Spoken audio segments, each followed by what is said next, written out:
আসসালামু আলাইকুম এভরিওয়ান, প্রতিদিনের মতো রান্না বান্না ব্লগ ভিডিও নিয়ে চলে আসলাম। আমি হাবিবা দুপুরে রান্না বান্না করছি, সেই আয়োজন আপনাদের সাথে শেয়ার করব কীভাবে রান্না বান্না করলাম। এই যেখানে ঢেঁড়স আলু পটল দিয়ে ভাজি করছি, আর এই যেখানে পেঁপলের পাতা দিয়ে মাছ দিয়ে তেলাপের মাছ দিয়ে চচ্চড়ি করছি। এই যে পেঁপলের পাতাগুলো এই যেখানে কোটা বাছা করে নিছি, নেওয়ার পরে এই যে ধুয়ে বেছে নিয়ে এখন পেঁপলের পাতার রান্নাটা আমি বসাই দিব। পেঁপলের পাতা দিয়ে তেলাপের মাছ দিয়ে আমি পুরপুরি করবো। এই যেখানে পুরপুরির জন্য পেঁয়াজ, কাঁচামরিচ, লবণ, হলুদ, আদা রসুন বাটা দিয়ে আমি যেখানে মেখে নিছি, মাখে নিয়ে আমি রান্নাটা বসাই দেবো। এত মজা হয় এই পেঁপলের পাতা রান্নাটা, অসম্ভব মজা। আপনারা কি কখনো খেয়েছেন কিনা অবশ্যই কমেন্টে বলে যাবেন।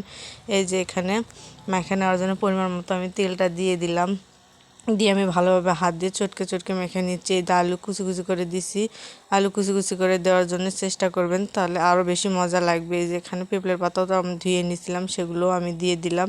এই পেঁপলের পাতা কিন্তু গ্রামে মানুষ সচরাচর খেয়ে থাকে, আমরা খেয়ে থাকি, সেটা আপনার সাথে শেয়ার করলাম।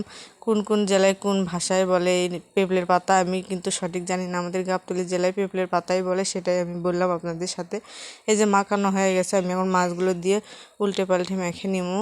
একটা চুলায় তিনজন মানে তিনটা ফ্যামিলি রান্না বান্না করা, বিশেষ করে লার্কি চুলায়, এই জন্য টাইম টু টাইম রান্না বান্না করতে হয়।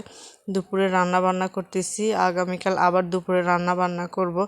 এই যেখানে চুলার পর বসানোর পরে বলকটা চলে এসেছে, আমি নাড়াচাড়া করে দিয়ে আমি ঢাকনা দিয়ে আবার ঢেকে দিলাম। এই তো আমার রান্না হয়ে গেছে প্রায়। এখন এই যে আমি নামিয়ে নিব চুলা থেকে। এত মজা হয়েছিল রান্নাটা, যাকে বলার মতো না। আপনারা যদি ভালো লেগে থাকে অবশ্যই একদিন হলেও ট্রাই করবেন।